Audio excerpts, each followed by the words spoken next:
Ven Espíritu Santo, inflama nuestros corazones en las ansias redentoras del corazón de Cristo, para que ofrezcamos de veras nuestras personas y obras, en unión con Él por la redención del mundo. Señor mío y Dios mío Jesucristo, por el corazón inmaculado de María, me consagro a tu corazón, y me ofrezco contigo al Padre en tu santo sacrificio del altar, con mi oración y mi trabajo, sufrimientos y alegrías de hoy, en reparación de nuestros pecados y para que venga a nosotros tu reino. Te pido en especial por el Papa y sus intenciones, por nuestro obispo y sus intenciones, por nuestro párroco y sus intenciones. Oh Señora mía, oh Madre mía, yo me ofrezco del todo a ti. En pleno y fiel afecto te consagro en este día mis ojos, mis oídos, mi lengua y mi corazón, una palabra, todo mi ser, ya que soy todo tuyo, oh Madre de bondad. Guárdame y defiéndeme como cosa y posesión tuya. Amén. Nuestra Señora de los Apóstoles ruega por nosotros. Vamos a contemplar este capítulo 12 en el que nos metemos ya del Evangelio de San Mateo, que nos dice así. En aquel tiempo cruzaba Jesús en sábado por los sembrados, y sus discípulos sintieron hambre y se pusieron a arrancar espigas y a comerlas.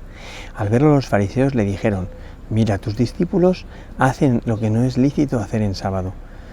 Pero él les dijo: ¿no habéis leído lo que hizo David cuando sintió hambre él y los que le acompañaban, cómo entró en la casa de Dios y comieron los panes de la presencia, que no le es lícito comer a él ni a sus compañeros, sino solo a los sacerdotes?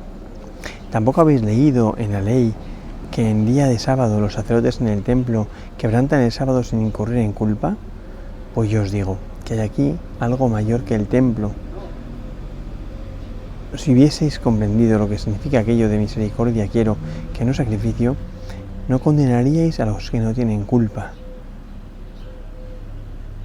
Porque el Hijo del Hombre es Señor del sábado. Parece que es una lectura preciosa que viene a mostrar un poco lo que es la identidad del Señor, ese fondo de la vida de Cristo que muchas veces está puesto en cuestión por los fariseos y que en el fondo es lo más fundamental, ¿no? Especialmente de Jesucristo, que es Dios, ¿no? En muchos momentos Jesús se mide con las grandes instituciones judías, el sábado, el templo, la ley, la misma monarquía, ¿no? Y lo que hace ver es que él está por encima de eso, ¿no? Es precioso, es precioso. Quizá aquí haciendo el Camino de Santiago, hoy que estoy en esta iglesia de Caldas de Rey, que es un lugar espectacular, ¿no?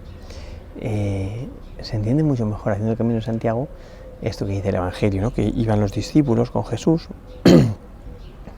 cruzando por los sembrados, como hemos ido haciendo muchos de nosotros en este día, ¿no? Pasando precisamente por distintos lugares, ¿no? Y dice que sintieron hambre, y se pusieron a coger espigas y a comerlas, ¿no? O sea, es una cosa pues que es bastante normal, tampoco va a ningún lado, ¿no? ¿Y de qué protestan los fariseos? Pues que hacen lo que no está permitido. ¿Qué no está permitido? Recolectar. Ya vemos qué recolección es esto de coger espigas en sábado para comérselas, ¿no? No es lícito hacer en sábado coger espigas, ¿no?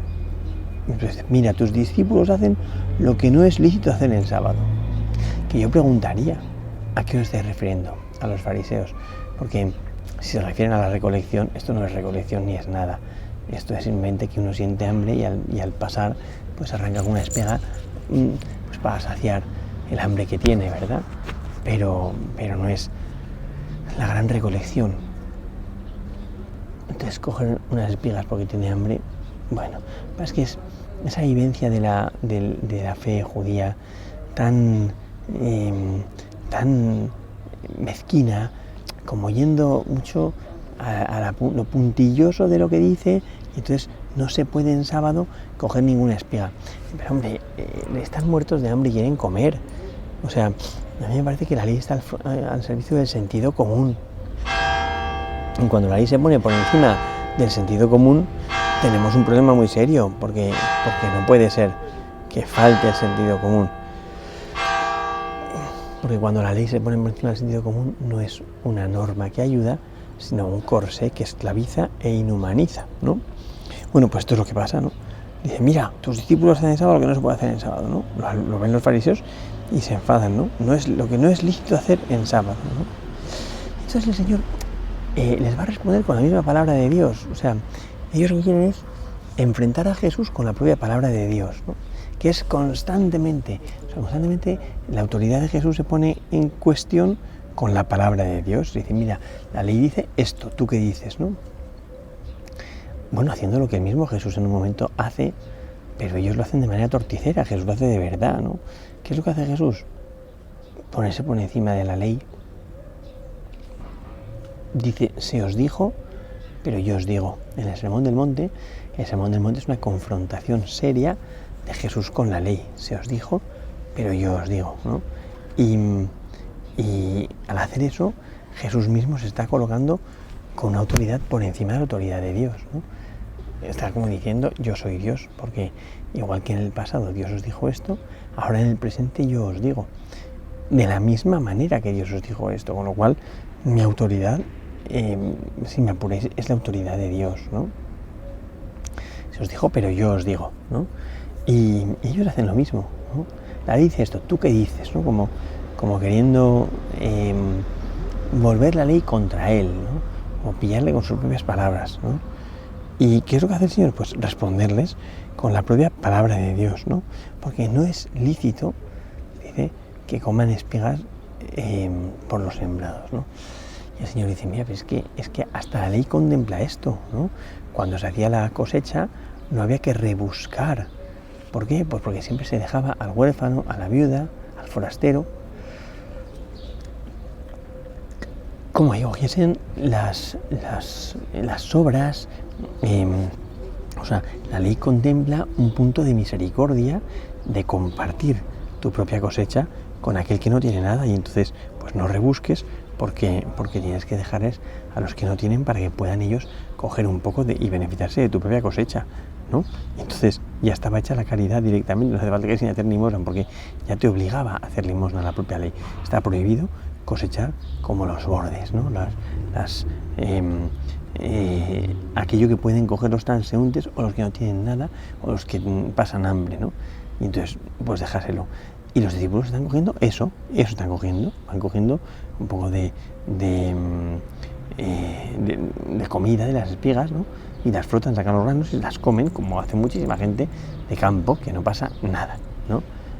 Pero los fariseos protestan por el hecho mismo de hacer una actividad en sábado, que vuelvo a lo mismo de antes. Ya me diréis qué actividad es esta, que no es nada, ¿no? Es una tontería. Y a Jesús eso le cansa. O sea, cuando utilizamos torticeramente la palabra de Dios para hacerle decir lo que no dice, Jesús se revuelve y se enfada, ¿no? Que es lo que hace con los discípulos, con los fariseos, ¿no? Se enfada, ¿no? Porque se dedican a utilizar de manera hipócrita la propia palabra de Dios, violentando el sentido de la palabra de Dios. La palabra de Dios está puesta al servicio de la lógica del reino de los cielos, de sentido común, de la novedad del Nuevo Testamento, y ellos se quieren quedar solo en la literalidad de lo que dice la ley para poder aplicarlo, y con esa literalidad de lo que dice la ley poder condenar a aquel que no la cumple a rajatabla, ¿no? ¿Qué es lo que le pasa a Jesús, no? Entonces, ¿qué hace Jesús? Jesús dice, les dijo, no habéis leído, como diciendo, mucha palabra de Dios, pero cogéis de la palabra de Dios solo lo que os gusta, ¿no? No habéis leído lo que hizo David cuando sintió hambre, él y los que lo acompañaban, que es un texto preciosísimo este del Antiguo Testamento, cuando llega y le dice al sacerdote, dice, oye, mis chicos están con muchísima hambre, y dice, solo tenemos los panes de la presentación, ¿no? Dice, pero si los quieres y se han abstenido mujeres, cógetelos, ¿no? Y dice, pues mira, no hay mejor cosa que esa, ¿no? Y cuando le pide la espada le pide una espada para luchar, dice, aquí solo está la espada de Goliat que tú dejaste. Dice, pues mira, no la hay mejor. Y se la lleva para iniciar la lucha por la subsistencia, ¿no? Entonces es muy bonito, ¿no? Porque David entra en la casa de Dios como un poco a la desesperada, siendo perseguido por los hombres, sin saber muy bien qué hacer y a quién recurrir. Y entra en la casa de Dios pidiendo socorro, ¿no? ¿Y qué le dice el sacerdote? Pues tómalo. O si tienes hambre y los muchachos tienen hambre, tómalo, ya está, y te lo llevas. Y lo aprovechas como tú veas que lo tienes que hacer. Benditos a Dios, tómalo, ¿no? dice, lo que no le da lícito comer a él y a sus compañeros, sino solo a los sacerdotes, había sido entregado a los sacerdotes, era como la parte que quedaba como consagrada, entregada a los sacerdotes, ¿no? Y el rey David, en el momento que siente hambre, la lógica, la sensatez, esto me parece que es tan importante. O sea, a mí me parece que hay personas que viven la fe, pero como muchas otras cosas, no solo es la fe. Cuando hay un desajuste, el desajuste es general, ¿no? Es verdad que la fe se ve que de una manera más fuerte, ¿no? Pero les falta sentido común. O sea, Dios no pide lo que no puede pedir. Mira como la iglesia, cuando uno no puede ir el domingo a misa, pues lo entiende perfectamente, ¿no? Y uno no ha cometido pecado. Pues que hay un enfermo que está en la cama y no puede ir a misa, pues evidentemente que nadie le pide ir a misa. O que hay uno que está en un momento de viaje que no ha podido hacer otra cosa, pues ya está, no puede, ¿no? Pero a veces nos falta el sentido común, que es el menos común de los sentidos, como decía Santa Teresa de Jesús, y que a veces es fundamental. Necesitamos poner sentido común en las cosas que hacemos para no entrar en crisis, para no revolvernos, ¿no? Ya está, el sentido común, ¿no? Bueno, pues dice, cuando David y sus hombres sintieron hambre, fueron a la casa de Dios y pidieron de los panes de la presentación, los que estaban ahí puestos, ¿no? Como dice aquí, los panes de la presencia, que no le necesito comer a él y a sus sacerdotes, que habían sido consagrados, entregados a Dios. Pero es bonito como tú los consagras, es decir, tú los entregas a Dios y Dios te los entrega a ti, que tienes hambre. También eso me parece que es muy bonito, ¿verdad? Bueno, pues, y eso, ¿no? Y te dice, ¿tampoco habéis leído en la ley que en día de sábado los sacerdotes en el templo quebrantan el sábado sin incurrir en culpa? Pues claro, los sacerdotes en el templo siguen haciendo los sacrificios, pero un sacrificio no se podría hacer en teoría, en el sentido más puramente estricto de la vivencia de la ley. Un sacrificio es una acción, con lo cual no se podría hacer. Y entonces los sacerdotes estarían incurriendo permanentemente en culpa. Y uno dice, pues no, pues eso no tiene sentido, que se les obligue o que estén en culpa por hacer lo que tienen que hacer en sábado. O sea, Dios lo que les ha pedido es que sean sacerdotes también en sábado, en el templo, ¿no? Entonces, los sacerdotes incurren en el sábado sin incurrir en culpa, ¿no? Y ya está, ¿no? Entonces dice eso, dice, si esto se hace así en el Antiguo Testamento, tanto por parte de los sacerdotes como por parte del rey David, ¿no? Dice, yo os digo que aquí hay algo mayor que el templo. O sea que el criterio entonces para medir todas las cosas y para medir también, como no, lo sagrado y para medir pues todo, en el fondo el criterio es precisamente el criterio es lo más sagrado. ¿Y lo más sagrado qué es? El Señor. Lo más sagrado ¿qué es? Pues Jesucristo, que está por encima del Shabbat, que está por encima del templo, ¿no? O sea, lo que viene a decir el Señor es que la institución sagrada de referencia ya no es entonces el templo, ya no son unas piedras consagradas, sino que es una persona y que entonces no se miden las cosas en función de un referente menor, sino de un referente mayor. Ellos lo están midiendo con el referente de la ley, que dice que no se puede en sábado hacer estas cosas, ¿no? Cuando los discípulos las están haciendo. Pero lo que viene a decir Jesús es que el criterio ahora soy yo. El criterio no es tal o cual cosa, sino que el criterio soy yo. Pues yo os digo que hay algo mayor que el templo. Y entonces, una vez que dice eso de que hay alguien mayor que el templo, como dicen en otros lugares, mayor que el sábado o mayor que Salomón, que es muy fuerte, ¿no? Porque está colocándose eso lo dice muy bien el Papa Benedicto XVI en el libro Jesús de Nazaret. Jesús se coloca en el centro de la relación entre el judío y Dios, ¿no? En las instituciones sagradas, que eran el centro. Lo que está diciendo es, ya el centro no es la ley, ya el centro no es el templo, ya el centro no es el templo o la monarquía, sino que el centro soy yo.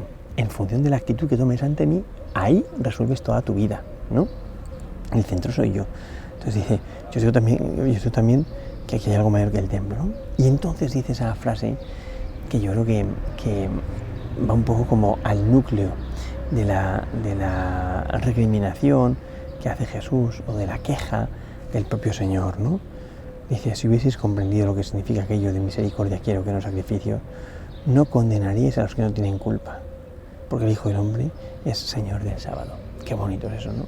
O sea, claro, cuando uno no comprende esto de misericordia quiero y no sacrificios, cuando uno no comprende que la relación con Dios está hecha a base de una relación personal, de amistad, de cercanía, de intimidad, pues entonces acaba convirtiendo la ley en un arma para poder condenar, en un arma para poder controlar a la persona. Y dice, no, esto no es así. O sea, la ley no está hecha para eso, la ley está para ayudar al hombre en su relación con Dios. La ley está como un medio, y esto es importantísimo que lo digamos así, o sea, todo lo que pide la Iglesia, incluso la ley eclesiástica positiva, no está puesto como un deseo de controlar a la persona, sino como un servicio precisamente para poder entender o ayudar a vivir mejor la ley, ayudar a vivir mejor pues la relación con Dios, ¿no? No es una manera de controlar, sino de facilitar, ¿no? El Papa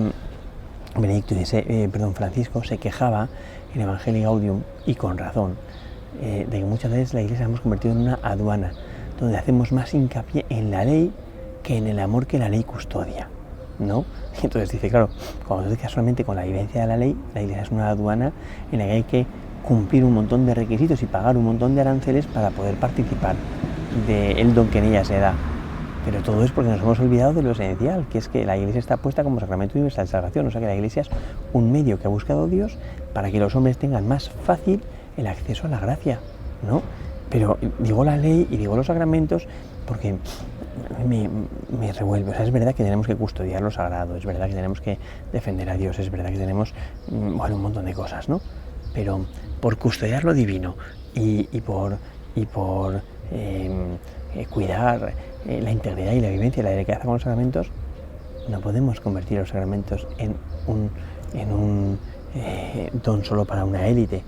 O sea, es necesario que los sacramentos estén abiertos a todos, es necesario que permitamos el acceso a la gracia. O sea, si Dios ha buscado 7 medios para que la gracia llegue a los hombres, ¿quién soy yo para frenar esa gracia de Dios?